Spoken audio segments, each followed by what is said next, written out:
नमो बुद्धाय, जय भीम. सर्वात प्रथम आपणास नवीन वर्षाच्या हार्दिक हार्दिक शुभेच्छा. तसेच मागच्या व्हिडिओमध्ये अगदी कमी वेळामध्ये आपण आपल्या चॅनल अर्थात रूपनंदा थॉट्स याला 1000 सबस्क्रायबर आपले पूर्ण झाले. त्याबद्दल आपले सर्वांचे मी आभार व्यक्त करतो. आपल्या सर्वांच्या प्रती मंगल कामना व्यक्त करतो. तसेच आज सावित्रीमाई फुले यांच्या जीवनावरती आपण हा व्हिडिओ बनवायला घेतलेला आहे. त्यांचा जीवनचरित्र सांगत असताना आजची ही व्हिडिओ मी सामाजिक क्षेत्रामध्ये दिवसरात्र काम करणारे सामाजिक कार्यकर्ते यांना आजची व्हिडिओ ही समर्पित करत आहे. तर चला तर मग सावित्रीमाईंचा जीवनपट आपण थोडासा समजून घेऊया. 3 जानेवारी 1831 रोजी सातारा जिल्ह्यातील नायगाव या ठिकाणी सावित्रीमाईंचा खंडोजी नेवसे पाटील यांच्या घरी सावित्रीमाईंचा जन्म झाला.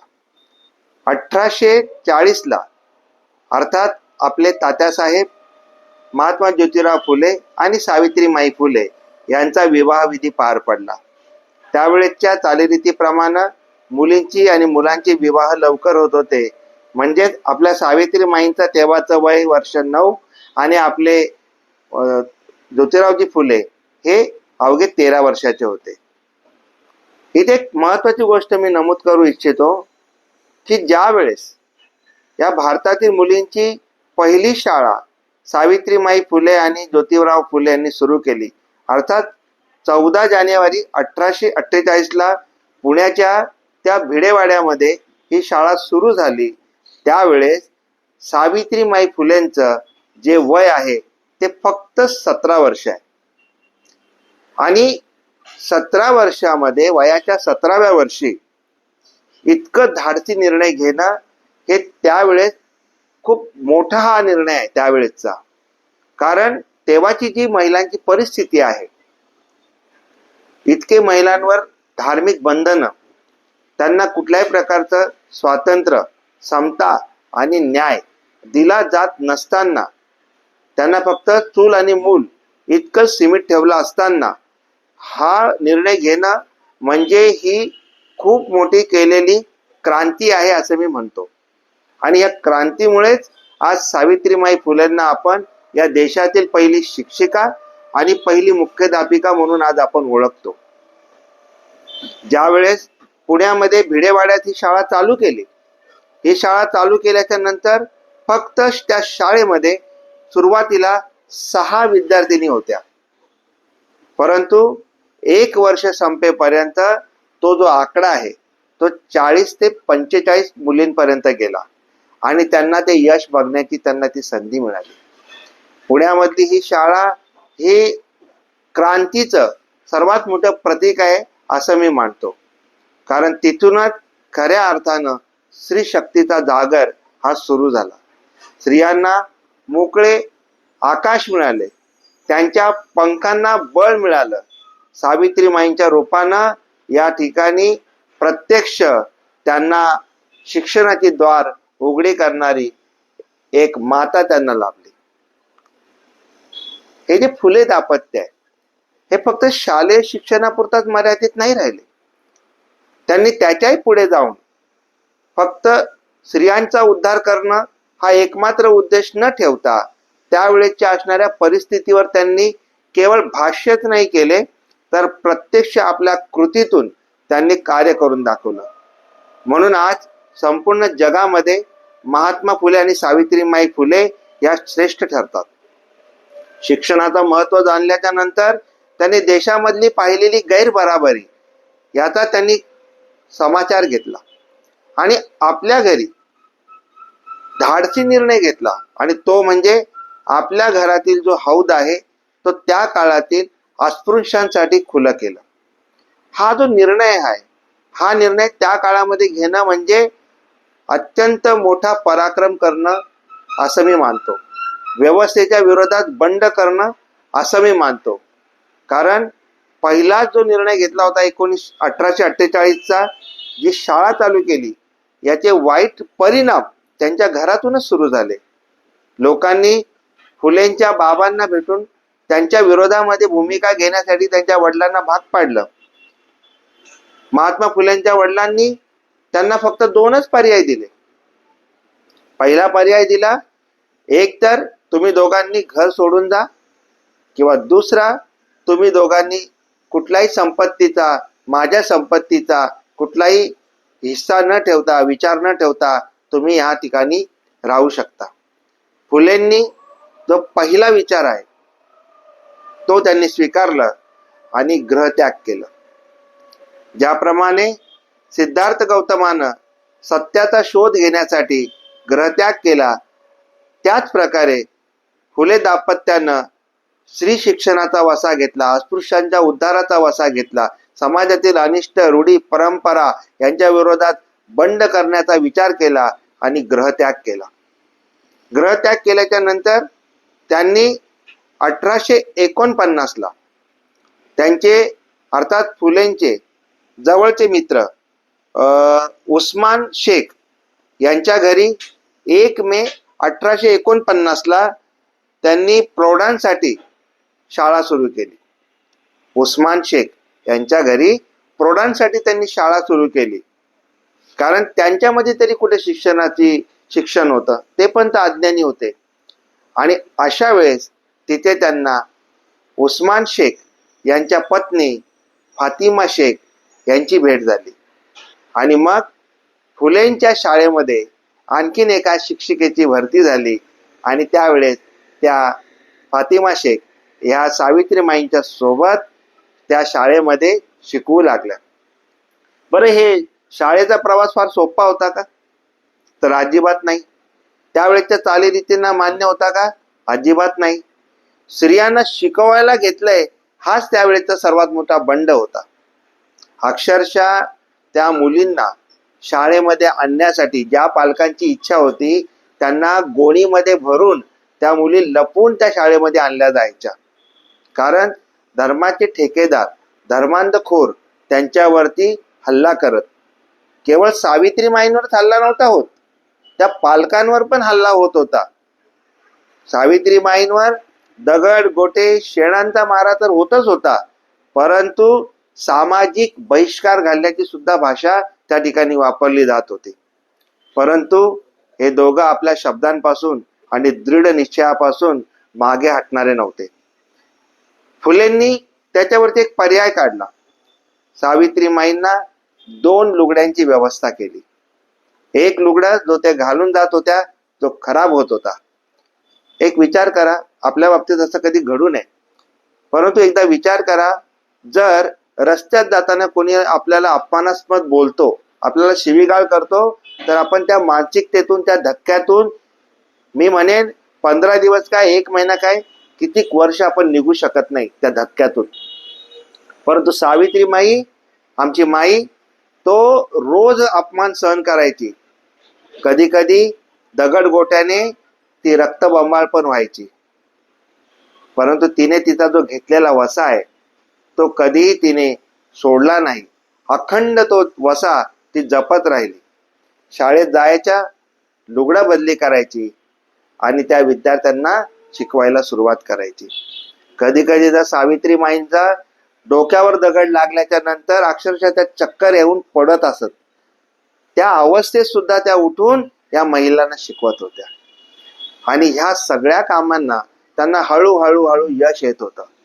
जे सुरुवातीला जे लोक सहकारी म्हणून त्यांच्या सोबत उभे राहिले होते, त्यांच्यावर सुद्धा धर्मांधखोरांनी सामाजिक बहिष्कार घालायला सुरुवात केली. त्यांच्या परिवारावर सामाजिक बहिष्कार घालायला सुरुवात केली. याचा परिणाम असा होऊ लागला, बरेचसे सुरुवातीचे साथीदार हे महात्मा फुल्यांच्या कार्याला सोडायला लागले. परंतु ह्या दोघांनी, अर्थात या फुले दाम्पत्यानं हार मानली नाही. बघता बघता, अर्थात या केवळ 4 वर्षामध्ये फुले दाम्पत्यानं 18 शाळा सुरू केल्या. 18 शाळांची निर्मिती केली. 18 शाळा नव्याने निर्माण केल्या आणि बहुजनांच्या मुलांना शिकवण्याचा त्या ठिकाणी प्रयत्न केला. केवळ बहुजनांच्याच नाही, समस्त भारतीयांच्या महिलांना शिकवण्याचा त्यांनी प्रण घेतलेला, तो सुरुवात केली आणि तो प्रण पूर्ण केला. आज विविध क्षेत्रामध्ये विविध ठिकाणी आपण पाहतो की सावित्रीबाईंच्यामुळे आपण त्यांचे सदैव ऋण मानून आपण आपली प्रगती साधण्याचा प्रयत्न करतोय. तर मग सावित्रीबाई फुले या जेव्हा विवाह झाल्या, विवाह करून जेव्हा फुल्यांच्या घरी आल्या, पुण्यामध्ये आल्या, तर त्या काय माहेरूनच शिकून आल्या होत्या का? अजिबात नाही. असं म्हणतात की एक यशस्वी पुरुषामागे एका स्त्रीचा हात असतो, परंतु इथे उलट आहे. इथे सावित्रीमाईंच्या यशामध्ये महात्मा ज्योतिराव रूपानं एका पुरुषाचा पूर्ण त्या ठिकाणी हात आहे. फुले आपल्या सावित्रीमाईंना त्यांच्या शेतामध्ये काळ्या मातीवर त्यांना अक्षर शिकवली, त्यांना शिक्षण दिलं, त्यांना इंग्रजीचं शिक्षण दिलं, त्यांचं इंग्रजी चांगलं केलं, त्यांचं मराठीतलं शिक्षण चांगलं केलं, इतकं चांगल्या क्वालिटीचं शिक्षण दिलं की पुढे जाऊन आमच्या सावित्रीमाई या एक उत्तम कवयित्री झाल्या. आमच्या सावित्रीमाई उत्तम लेखिका झाल्या, लेख लिहिले, त्यांचे आर्टिकल्स त्या काळातल्या 4 वृत्तपत्रामध्ये त्यांचे आर्टिकल्स, त्यांचे लेख छापून यायचे. ज्याप्रमाणे या भारतामध्ये तर जगातला, भारतातलाच नव्हे तर या पूर्ण विश्वातला छत्रपती शिवाजी महाराजांवरचा प्रदीर्घ पोवाडा आमच्या महात्मा ज्योतिराव फुल्यांनी लिहिला, त्याचप्रमाणे छत्रपती शिवाजी महाराजांवर काव्य रूपानं त्यांच्यावरती गाणं लिहिणाऱ्या सुद्धा आमच्या सावित्रीमाई फुले आहेत. हे कित्येक जणांना माहित नाही. आज एका बाजूला सामाजिक गैरबराबरी आहे, तिला दूर आणि नष्ट करण्याचं काम फुले दाम्पत्य करत होतं, तर दुसऱ्या बाजूला आपल्या महापुरुषांचा शोध महात्मा ज्योतिराव फुले घेत होते.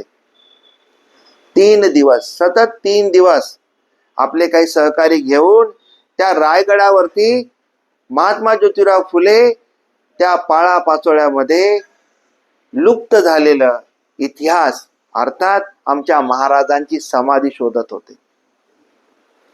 3 दिवस प्रदीर्घ परिश्रम घेतल्याच्या नंतर महाराजांची आमच्या समाधी महात्मा ज्योतिराव फुले अर्थात तात्यासाहेबांनी शोधून काढली आणि त्यानंतर तिथे फुलं वाहिली, साफसफाई केली आणि त्या ठिकाणी ग्रामभट जसा आला त्याला समजलं की या ठिकाणी छत्रपती शिवरायांची समाधी शोधण्यात आलेली आहे. पुण्यावरून महात्मा फुले नामक व्यक्ती त्यांनी शोध घेतलेला आहे.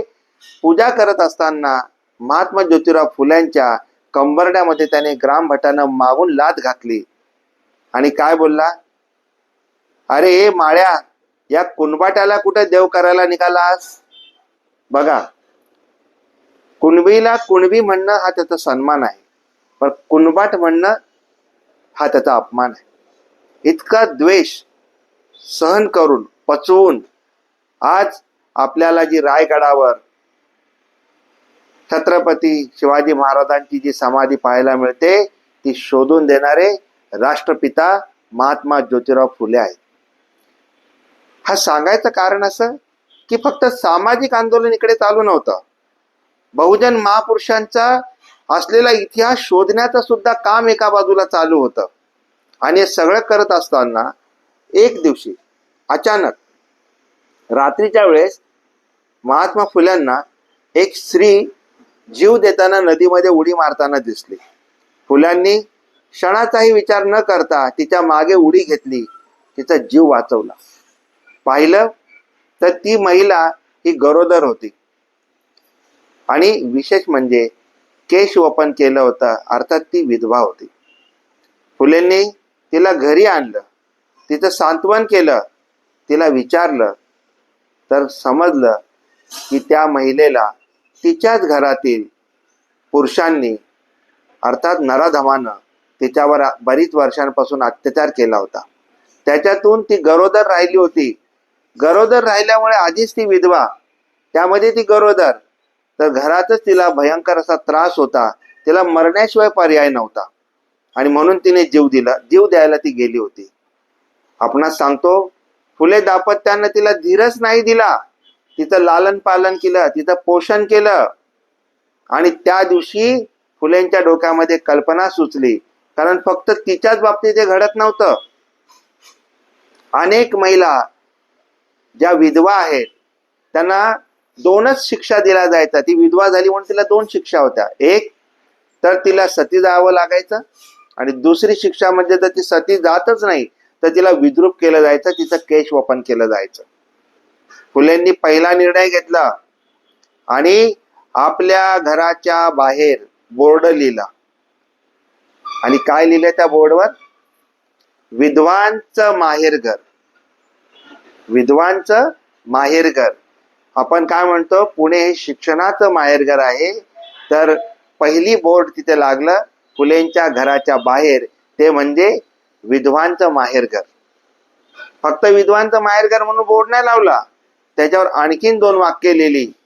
ज्या महिलांना अशी त्रास किंवा दुराचारातून मुलं होत असतील त्यांनी जीव देऊ नये. त्यांनी ती मुलं आमच्याकडे सोडावी, त्यांचं लालन पालन आम्ही करू. त्या महिला ज्यांना आधार नाहीये त्यांनी आमच्याकडे यावं, आम्ही त्यांचं लालन पालन करू. इतका मोठा धाडसी निर्णय त्या पुण्यामध्ये घेणारे महात्मा ज्योतिराव फुले आणि सावित्रीमाई फुले. या दोघांनी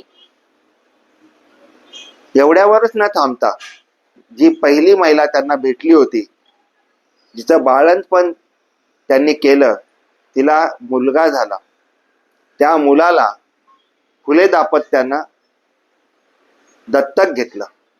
केवळ दत्तक नाही घेतलं, त्याला अत्यंत चांगल्या दर्जाचं शिक्षण दिलं, त्याला डॉक्टर केलं, त्याला नाव दिलं यशवंत. पुढे डॉक्टर यशवंत यानं आपल्याच आई बाबांच्या पावलांवर पाऊल ठेवून सतत मुंबई इलाख्यात आणि पुणे इलाख्यामध्ये रुग्णांची सेवा केली. बघा मित्रांनो, आपल्या बहुजन महापुरुषांचं नातं कसं असतं मी इथे समजवतो. बाबासाहेब आंबेडकर यांनी महात्मा ज्योतिराव फुल्यांना गुरु मानलं.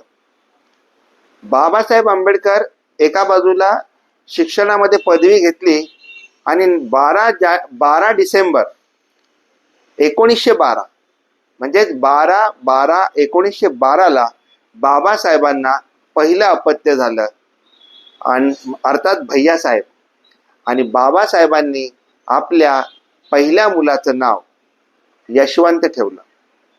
याला म्हणतात गुरु शिष्य परंपरा.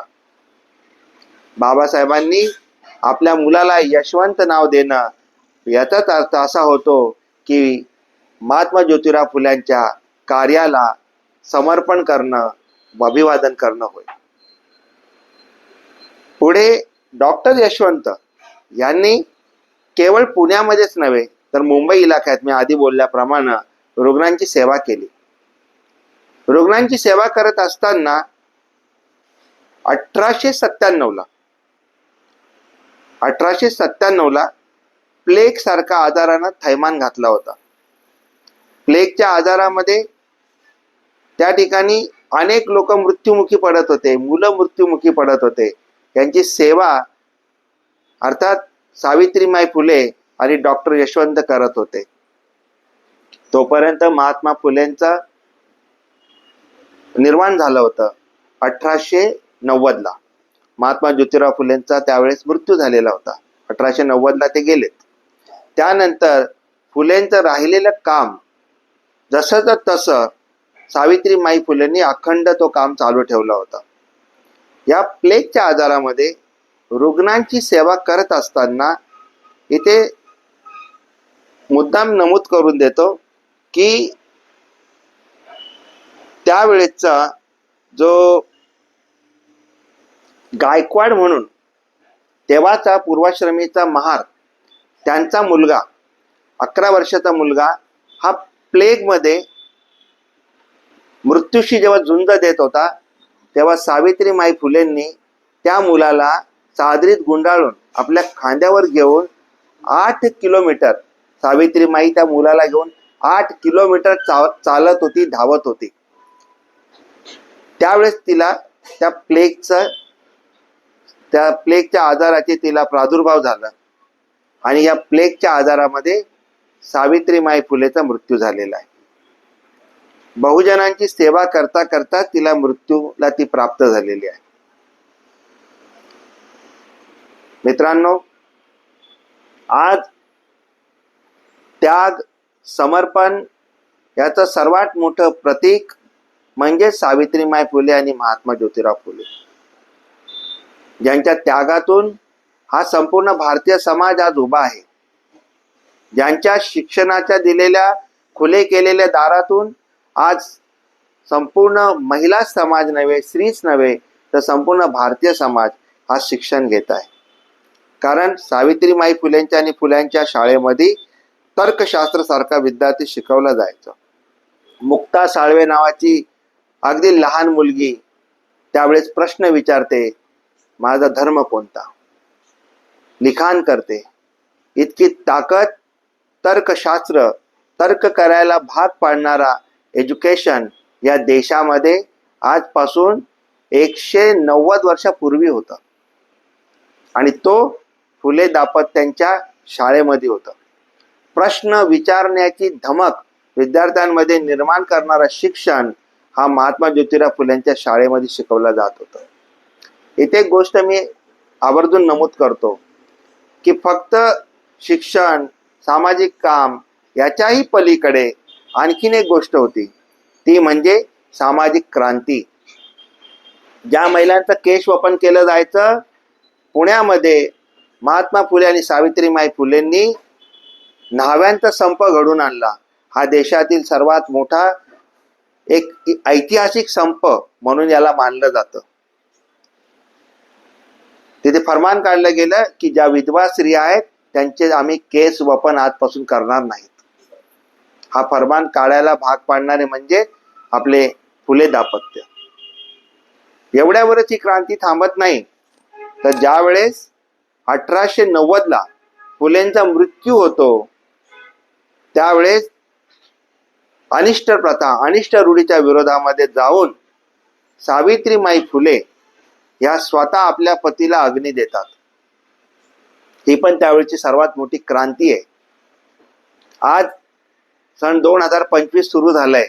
इतकं धाडस आजही काही महिला दाखवू शकत नाहीत, परंतु त्यावेळेस सावित्रीमाईंनी आपल्या पत्नीचा अग्निदाह संस्कार स्वतः केलेला आहे. या गोष्टीतनं मी स्वतः प्रेरित झालेलो आहे. बहुजन महापुरुषांकडनं आपण प्रेरणा घेतली पाहिजे आणि प्रेरणा घेतल्यानंतर त्याच्यावरती आपण खऱ्या अर्थानं काम केलं पाहिजे, तर आपण त्यांचे सच्चे अनुयायी आहोत. नाहीतर मी त्यांचा अनुयायी आहे, मी बाबासाहेबांचा अनुयायी आहे, मी तथागतांचा अनुयायी म्हणून जमत नाही. आपण कृतीतून प्रत्यक्ष किती काम करतो याला फार महत्व आहे. ज्या वेळेस माझी जी आई आहे, या सख्या 3 बहिणी आहेत. मामा आहेत मला, पण या सख्या 3 बहिणी आहेत. आणि माझे आजोबा जेव्हा वारले, त्या स्मशानभूमीमध्ये जेव्हा पूजाविधी मी करत होतो, तेव्हा मला माझ्या सावित्रीमाईंची आठवण झाली. खूप मोठ्या प्रमाणात समाज आला असताना मी तो निर्णय घेतला आणि मी माझ्या आईला म्हटलं, आई, बाबांच्या शरीराला इथे अग्नी तू द्यायची आहे. काही लोक आश्चर्यचकित झाले, पण कोणी मला विरोध केला नाही. माझ्या आईला, तिच्या बाबांना अग्नी देण्यासाठी मी भाग पाडलं, कारण मी आयडिओलॉजी मानतो आमच्या सावित्रीमाईंची. आमच्या कृतीतून, आम्ही जेव्हा सामाजिक कार्यकर्ते म्हणून काम करतो, तर आमच्या प्रत्येक कृतीतून समाजामध्ये एक नवीन संदेश गेला पाहिजे असं मी मानतो. तर मग मी असं म्हटलं सुरुवातीला की समस्त भारतीय महिलांवर अनंत आणि पराकोटीचे उपकार आमच्या सावित्रीमाईंचे आहेत.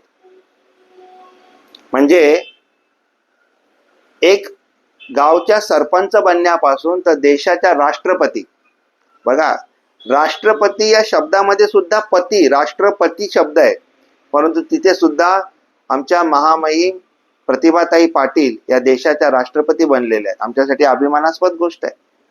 परंतु एक स्त्री या देशाची राष्ट्रपती सुद्धा बनू शकते, ती केवळ आणि केवळ सावित्रीमाईंच्या त्यावेळेच्या त्यागातून. त्यांनी केलेल्या त्यागामुळे आज प्रत्येक क्षेत्रामध्ये आज स्त्री आपला वेगळा ठसा उमटवत आहे. हे फक्त आणि फक्त सावित्रीमाईंमुळे. परंतु माझा प्रश्न आहे भारतीय स्त्रियांना, काय आपल्याला जाणीव आहे या गोष्टीची? काय आपल्याला असं वाटतं की याच्यावरती अनंत कोटीचे उपकार माझ्यावर सर्वात प्रथम सावित्रीमाई फुलेंनीच केलेले आहेत? मी आज या चॅनलच्या माध्यमातून एक प्रश्न विचारतोय, याचं उत्तर आपण मला महिलांनी कमेंट्स करावं. किती महिलांच्या घरामध्ये सावित्रीमाईंची तस्वीर अर्थात फोटो किंवा मूर्ती तिथे स्वाभिमानानं आपल्या घरामध्ये लावलेली आहे? त्यांनी जरूर आपलं नाव कमेंट करावं की हा मी माझ्या घरामध्ये सावित्रीमाईंची तस्वीर लावलेली आहे.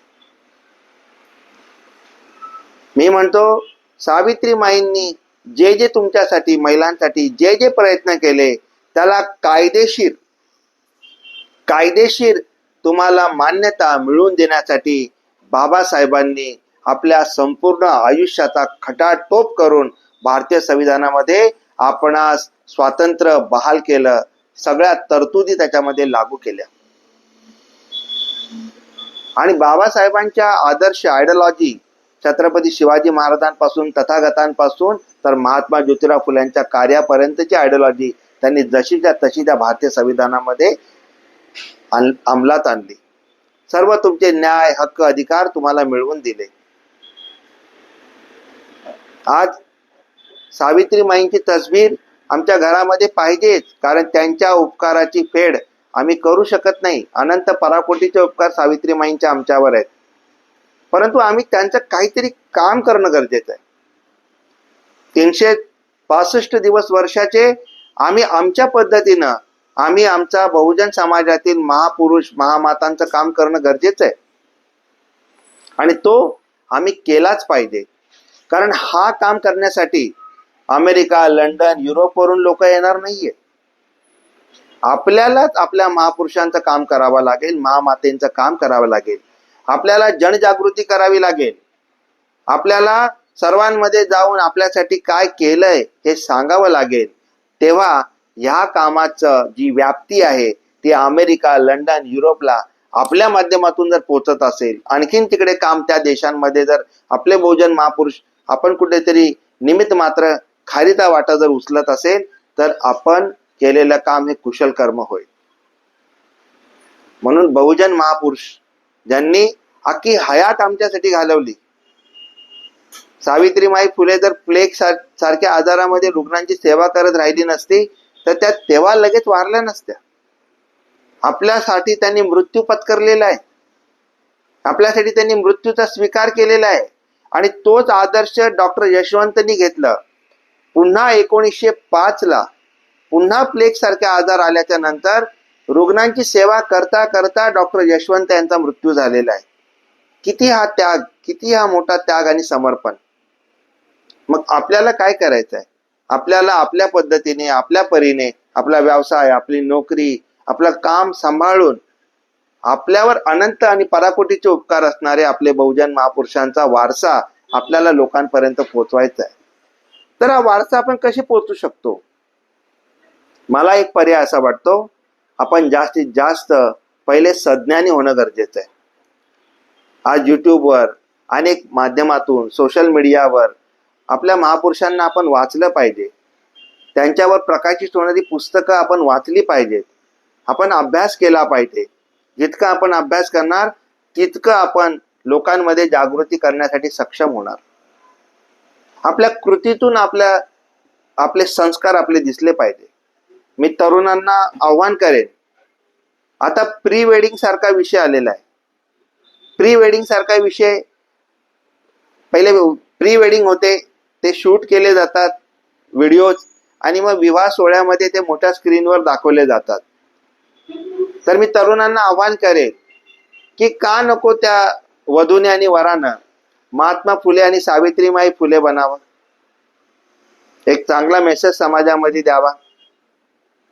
मी जर एवढं बोलतोय, मी जर एवढं सांगतोय मी माझ्या आयुष्यामध्ये मला जेव्हा जेव्हा शक्य झालं तेव्हा तेव्हा मी बहुजन महापुरुषांचं दररोज काम करतो, दररोज. 2008ला जेव्हा मी माझं कम्प्युटर इन्स्टिट्यूट सुरू केलं, त्याच वर्षापासून मी सर्वात प्रथम 14 एप्रिलच निवडली बाबासाहेबांना अभिवादन केलं. सावित्रीमाईंचा शिक्षणाचा वसा वाढावा, महिला सक्षमीकरण व्हाव्या म्हणून मी दरवर्षी सावित्रीमाईंच्या जन्माचा दिवस अर्थात 3 जानेवारीला दरवर्षी महिलांकडून फक्त 1 रुपया घेऊन त्यांना बेसिक कम्प्युटर बेसिकचं शिक्षण दरवर्षी दिलं. 150, 180, 200 महिला दरवर्षी सरासरी 200 महिला माझ्या त्या प्रोग्राममध्ये बसायच्या, भाग घ्यायच्या. 2 महिने मी त्यांना मोफत शिकवायचो. असं मी फक्त 1 वर्ष नाही केलं.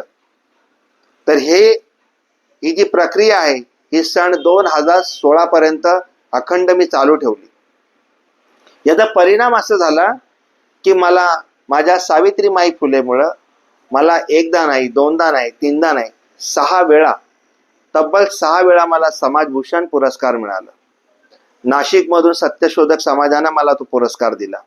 माझ्या उल्हासनगर महानगरपालिकेने मला समाजभूषण पुरस्कार दिला. अनेक सामाजिक संघटनांनी मला सामाजिक पुरस्कार दिला. केवळ तेवढे 7 पुरस्कार नाही दिले, तर एकूण मला 36 पुरस्कार केवळ आणि केवळ सावित्रीमाईंचं मी काम करतो म्हणून मिळाले. माझ्या जीवनामध्ये सावित्रीमाईंचं तर अनन्यसाधारण महत्व आहे, परंतु मी केलेलं काम याची पोचपावती सुद्धा समाजाने मला देण्याचा प्रयत्न केला. त्यानंतर उल्हासनगर महानगरपालिकेच्या माध्यमातून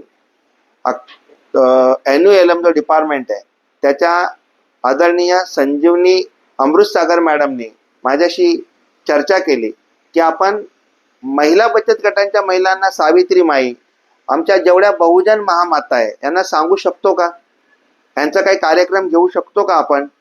आणि मग आम्ही एक निर्णय घेतला उल्हासनगर महानगरपालिकेत, आणि तो निर्णय असा होता की 3 जानेवारी सावित्रीमाई फुलेंचा जन्मदिवस ते 12 जानेवारी मा जिजाऊंचा जन्मदिवस, अर्थात स्त्री शिक्षणाचा जागर, शिक्षण ते स्वराज्य, असा आम्ही तो कार्यक्रम घेतला. 10-12 दिवस दररोज आम्ही उल्हासनगर महानगरपालिकेच्या हद्दीतील जेवढ्या महिला बचत गट आहेत त्यांचे ग्रुप बनवले, कारण एकूण 11,000 महिला आहेत. आणि त्या महिलांना दररोज आम्ही आमच्या बहुजन महामाता 1.5 ते 2 तास मी स्वतः जाऊन त्या ठिकाणी आम्ही सांगितलं. केवळ एवढ्यावरच नाही थांबलो, सावित्रीमाईंच्या तसबिरी आम्ही त्यांना बहाल केल्या आपल्या फाउंडेशनच्या माध्यमातून. जितकं प्रयत्न आहे तेवढा करण्याचा. मी हे सांगण्याचं कारण असं नाही की मी काय केलंय, मी हा मुद्दा मांडण्याचा प्रयत्न करतोय की आपण आपल्या जागी जर ठरवलं तर आपण प्रचंड काम करू शकतो. नाही मोठं काम करू शकलो तरी एक छोटासा अल्प प्रयत्न जरी आपण केला तरी आपण खूप मोठं काम केलं याचं सार्थक होऊ शकतो. असो, मी ही व्हिडिओ संपवता एवढे 2 पॉइंट बोलण्याचा माझा विचार आहे, आणि तो म्हणजे असा की सर्वात पहिले तर आमचे महात्मा फुले आणि सावित्रीमाई फुलेंना या देशाचा भारतरत्न हा जो किताब आहे या किताबानं भारत सरकारनं त्यांना सन्मानित करावं. त्यांच्या असणाऱ्या वास्तूंना राष्ट्रीय स्मारक दर्जा तर दिलाच आहे, परंतु त्याची सर्वात जास्त मोठ्या प्रमाणामध्ये त्याची डेव्हलपमेंट करावी. आणि तिसरा जो तुमचा माझा आपला अत्यंत जिव्हाळ्याचा विषय आहे तो म्हणजे मराठी शाळा. हजारो मराठी शाळा सर्रासपणे रोज बंद होत चाललेल्या आहेत.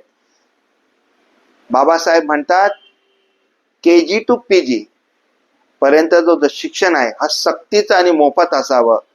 मराठी शाळांचा दर्जा सुधारावा, त्या शाळेमध्ये आमची बहुजनांची मुलं शिकवावी, त्यांच्या आईबाबांना एक मोठा आधार त्या ठिकाणी द्यावा. सरकारनं सावित्रीमाईंना अशा प्रकारे अभिवादन करावं, जास्तीत जास्त शाळांची निर्मिती करावी, बंद नाही करावे, आणि जे आहेत त्यांच्यामध्ये अत्यंत चांगल्या क्वालिटीच्या सुखसोयी कशा देता येतील याचा विचार करावा. खऱ्या अर्थानं हीच आदरांजली फुले दाम्पत्यांना ठरू शकते असं मी मानतो, कारण जिने संपूर्ण आयुष्य शिक्षणाचा वासा घेतला तिला शिक्षणाच्याच माध्यमातून आपण आदरांजली वाहू शकतो. कारण ज्याच्याकडे शिक्षण नाही तो अज्ञानी आहे. ज्याच्याकडे शिक्षण नाही, त्याला कुठल्याही प्रकारचा नॉलेज असतो त्याच्याकडे, पण त्याच्याकडे मोठं नॉलेज त्याला मिळत नसतो. त्याला समाजामध्ये नवीन निर्णय घेण्याची त्याच्यामध्ये क्षमता तयार होत नसते, असं मी मानतो. म्हणून शिक्षणाचा वसा घेणाऱ्या आमच्या सावित्रीमाईंना खऱ्या अर्थानं जर अभिवादन करायचं असेल तर आपण प्रत्येकानं संकल्प केला पाहिजे. सावित्रीमाईंचं काम आणि वसा मी पुढे चालवणार.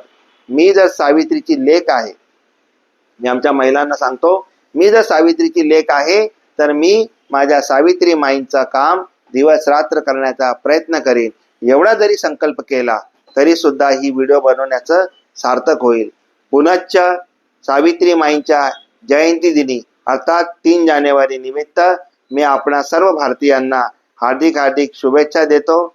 आपणाप्रती मंगल कामना व्यक्त करतो. इथेच थांबतो. नमो बुद्धाय. जय भीम.